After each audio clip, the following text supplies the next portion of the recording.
Guys, I was supposed to close this video, but as you all know, I cannot wait to dig in.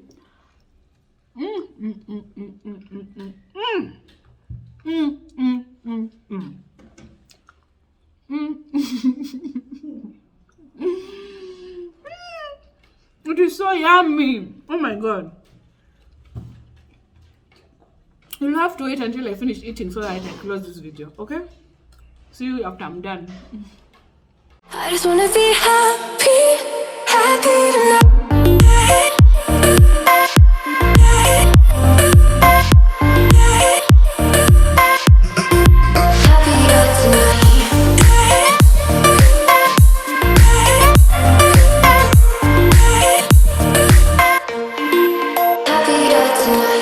What's up, everybody? Welcome and welcome back to Rita's World. My name is Rita, and in this channel I get to share with you videos about motherhood, lifestyle, travel and food. If you're new to this channel, welcome and don't forget to subscribe. And if you're already part of Rita's World, keep it locked. So, what's happening in Rita's World this week? Guys, this week we're in my kitchen. And as all of you know, this is not my favorite place in the world to be. But I've been trying to slowly find my way back into the kitchen and learn a few recipes here and there. Like I said, I have some superpowers, but they definitely don't live here. They don't revolve around here.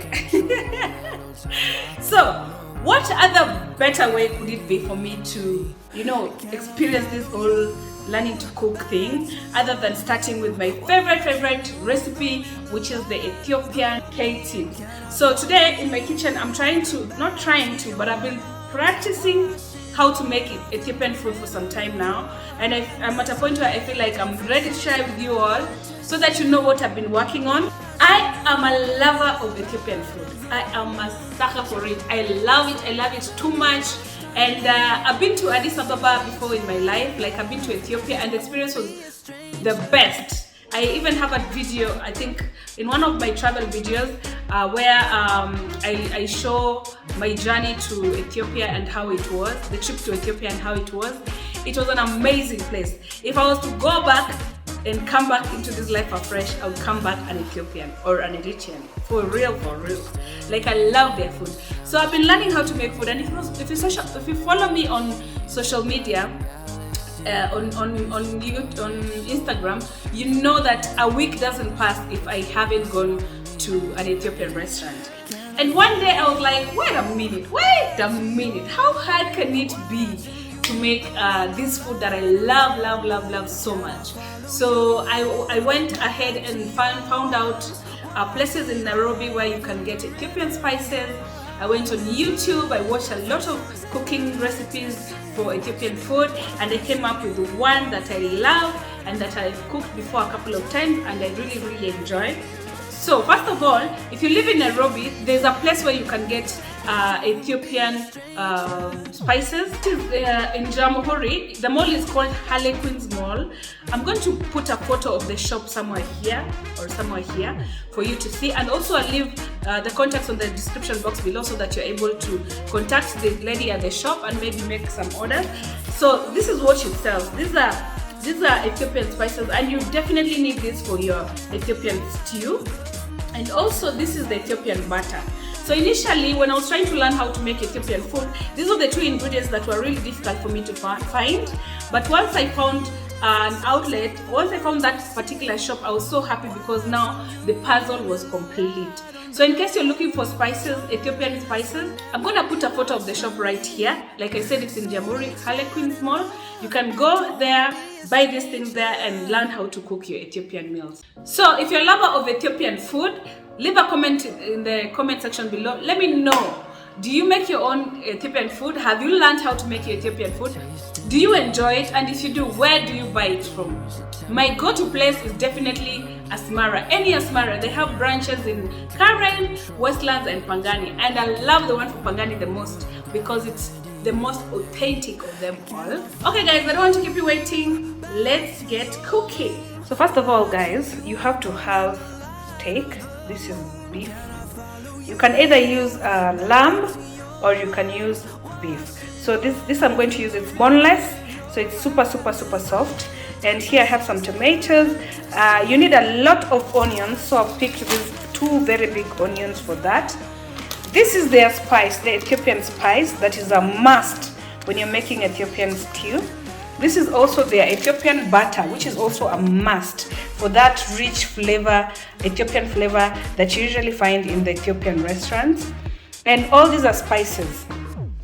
These are assorted spices. We have cumin, we have turmeric, we have ginger, we have chili, because I love my Ethiopian food super hot. We have cardamoms, we have oregano, and we have rosemary. First of all, I'm going to start by chopping my onions, and I'm going to use 2 onions, 2 big onions. Onions are a key ingredient when making Ethiopian stew, so make sure that you have a lot of it.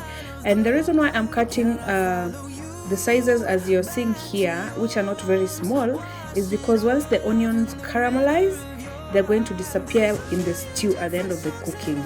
So I'm going to just have a reasonable size because I still enjoy the taste of the onions in my stew.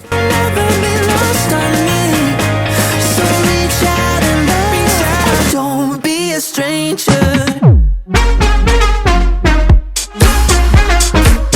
Next, I'm going to chop the tomatoes. It doesn't really matter what size you chop, because for the tomatoes, I'm going to blend them in my blender and then use them while cooking. Can I follow you back to your room, watching you bloom in the light of the moon? Can I follow you back to your arms, wash it all off in the river of your heart? There's a million different songs that I've learned to sing. Next, I'm going to put my pot on the fire and also pour all the onions that I had cut earlier into the pot. I'm not going to put oil first. I'm just going to put the onions by themselves, and then I'll just keep mixing until they start turning brownish. At that point is when now I'm going to add the cooking oil. Once the onions start becoming a little bit soft, that's when I add my garlic. And garlic gives it so much flavor, and that's why I put 1 spoonful of garlic. Can I follow you back to your room, watching you bloom in the light of the moon? Can I follow you back to your arms, wash it all off in the river of your heart? There's a million different songs that I've learned to sing, watching you bloom in the light of the moon. Your loneliness will never be lost on me. So guys, it looks like there's a lot of mixing happening, and that is because I do not want my onions to stick onto the pot.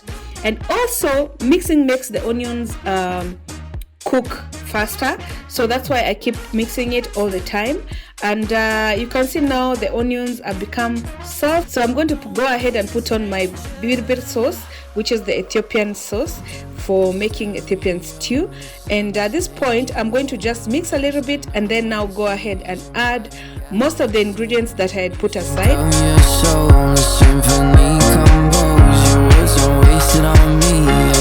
I decided to add a little bit of oil because I noticed the onions have started sticking onto the pot. So I'm still mixing just to make sure that the birbir sauce blends very well with the onions. Wash it all off in the river of your heart. There's a million different songs that I learned to sing, watching you bloom in the light of the moon. Your loneliness will never be lost on me, so reach out and don't be a stranger. So once you notice that the oil is starting to separate from the onions, at that point is when now you put in butter. And butter, this is Ethiopian butter, like I said, and it is rich in flavor. It's going to make this food taste very yummy, and it is the one that gives the food that aroma, that Ethiopian aroma, that mixed with the birbir powder, which is the Ethiopian spice. Ensure to mix as much as you can so that the spices and the butter blend in very well. As you can see, my onions are continuing to cook. At this point, they look so soft, you can't even tell whether they're onions or it's stew already. So I'm just going to keep mixing until the onions are well cooked. As you can see now, the onions, the mixed spices that I've added and the butter look like they're a bit, like they're one chunk. So at this point is when I've decided to put in my spices. And first I'm going to start with ginger, cardamom,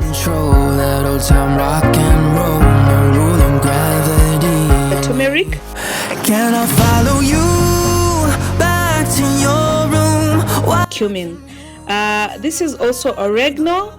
I really love the flavor that oregano brings into the food, and also rosemary. The taste of rosemary in this Ethiopian beef is just amazing. It makes it blend and smell very nice. So I'm going to go ahead and mix all those spices together as I keep stirring my pot. Like I said, stirring is a major act when you're doing the Ethiopian beef stew. So you have to continue mixing your pot as much as you can so that all the spices blend in together. So next I'm going to put in my beef, and at this point, as you can see, the onions are almost disappearing. You can't tell whether they are onions or just spices, and I'm going to just mix it completely so the spices and the onions that are already in the pot blend in with the beef. So sorry guys, I missed a step right here. As you can see, I'm pouring my tomatoes into the pot that you had initially seen me cut, and I poured them into the pot,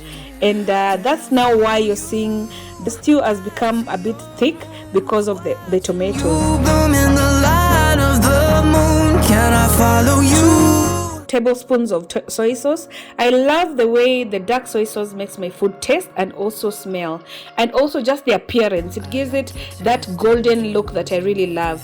So next I'm going to put in my salt. That is 1 tablespoon of salt, and I'm going to just keep stirring my pot as much as I can, like I said, so that the stew does not stick into the pot. Can I follow you back to your room, watching you bloom in the light of the moon? Can I follow you back to your arms, wash it all off in the river of your hand? Next I'm going to put 1 sachet of tomato paste. This is very nice because it's going to give it that thickness that I love. When adding water into your pot, just make sure that you don't overdo it, because you don't want runny stew. You want it to be not too thick and not too runny.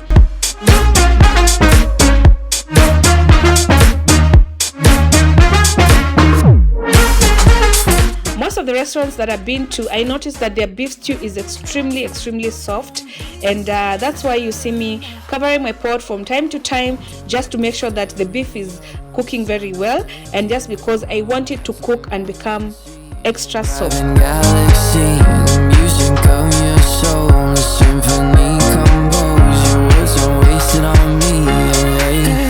Can I follow you back to your room, watching you bloom in the light of the moon? Can I follow you back to your arms, wash it all off in the river of your... That butter flavor to still be there after my food is cooked. So I'm going to add just one more tablespoon of butter, and also just keep mixing until the flavors blend very well. I love the aroma of my food. It tastes very good. It smells very good.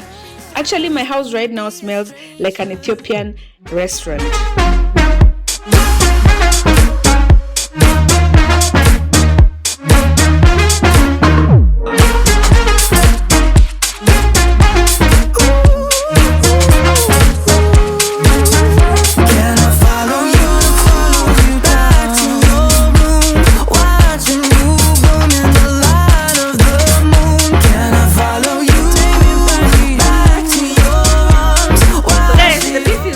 And I'm super excited at how it has come out. As you can see in this pot, this is how it looks right now. It looks quite yummy. So this is an Ethiopian bread. They call it injera, but for me, I don't know, I still don't know how to make it. I'm learning how to make it. I'm not perfect yet. So I get this from Jamhuri.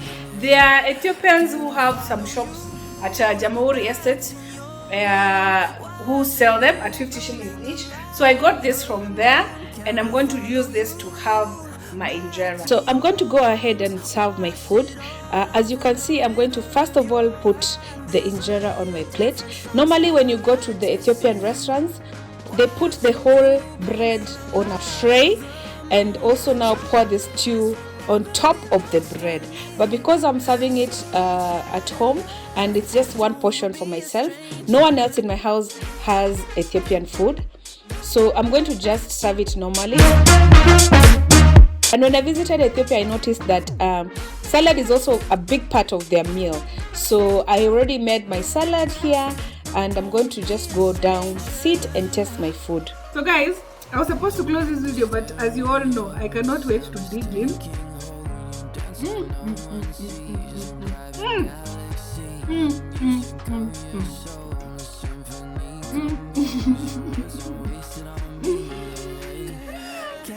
It is so yummy. Oh my god. You have to wait until I finish eating so that I can close this video, okay? See you after I'm done. Guys, I'm sorry I could not talk much when I was demolishing my food. As you can see, that's my plate. The kids are making a lot of noise right now because Timani is already back from school. But I'm going to leave the recipe on the description box. I'm going to leave all the contacts on the description box so that if you maybe want to follow along and try to make it yourself, you can use that to try it out. And once you do, kindly let me know what you think about it. So that's it for today, guys. I hope you enjoyed this video, and when you try it, I hope you enjoy the meal as much as I did, and see you in our next video.